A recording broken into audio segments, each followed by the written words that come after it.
So just taking this little 2009 Kawasaki Ninja out for a spin. I had a quick look.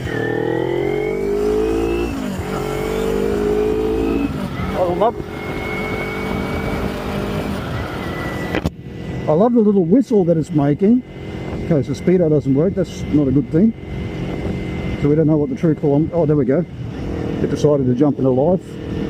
Foot pegs are very narrow on it. So I really want to be tucking your feet in on there. So let's just have a feel this front brake. So rear, front clutch, gear, gear, gear. Okay, front brake's okay. Let it work. Just. Really want to be wary of traffic entering this roundabout. You've got right of way, so I'm going to wait for you. You're turning right. We're all good.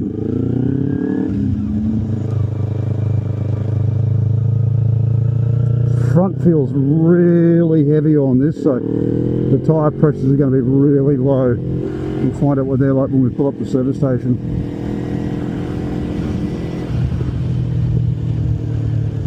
Handlebars aren't shaking or anything. They're riding pretty true. It doesn't want to lean one way or the other. So, okay, so we're going to knock this up to 33 psi. And let's see what's in there at the moment. Let's see if I know what I'm talking about, or if I'm just full of it.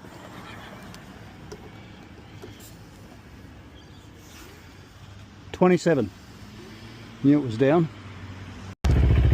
So it's really amazing the difference a bit of air it makes in the front tyres. I mean, we're only 6 psi down.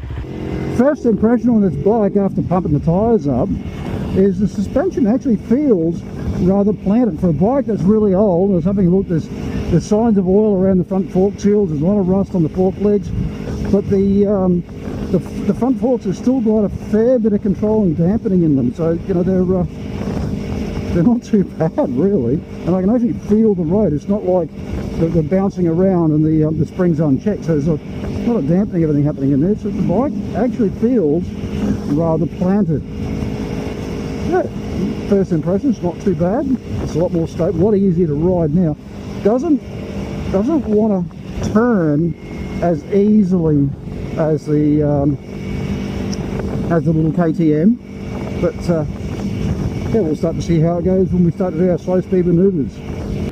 Okay, so when I was saying it didn't really want to turn very well, once you settle it into a corner, it is actually very well planted.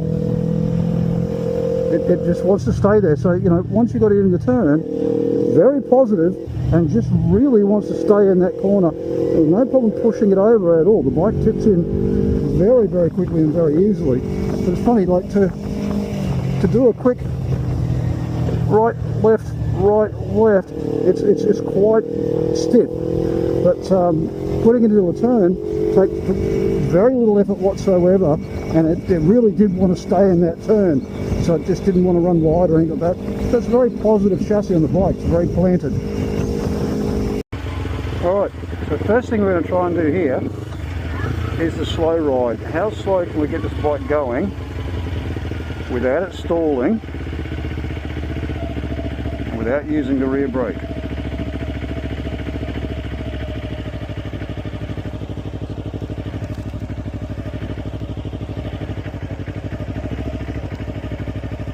So without having to ride the clutch or anything like that, the bike ticks along really nicely at a nice slow pace, and it balances rather well. You know, it actually balances very, very well. So it's, you know, pluses are hitting here for our slow speed manoeuvres.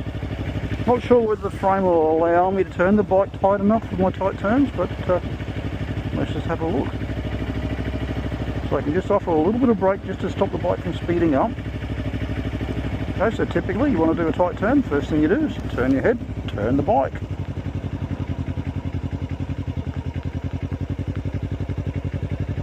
Comes around rather nicely. Okay, it's got a bit more in it. Okay, so we turn the head, turn the bike. So I'm not riding the clutch, I'm just using that rear brake, just feeling the bike. Yeah. It actually wants to come around quite a bit. How tight can I make it come? that's going to go through the figure of 8 without a problem at all. That little tooth, it'll do it, not a problem at all. There you have it. The little bike will get through the rider safe course without a problem, and you don't